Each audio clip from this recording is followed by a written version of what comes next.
da doğru. En çapkının deniz o da evlendi.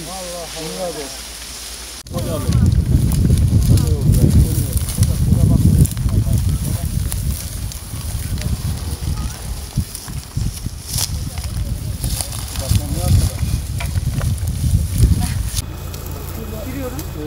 Saatlerimiz şu an 19.40'ı gösteriyor. Narin Güran'ı arama çalışmalarının 5.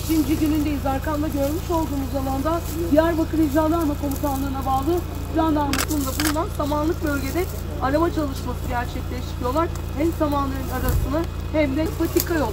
Hemen arkamda görmüş olduğunuz bu alan Narin'in evinin bahçesine ait olan ağaçların arkasında da zaten evi bulunuyor. Tekrarlayalım. Diyarbakır İl Jandarma... Ters ışık var bak, bir şey diyeceğim. Biz nerede? Bekle. Yukarıda görünür o. Yukarıda daha iyi olur komutanım. Açayım mı? Saatlerimiz 19.40'ı gösteriyor. Narin Güran'ı arama çalışmalarının 6.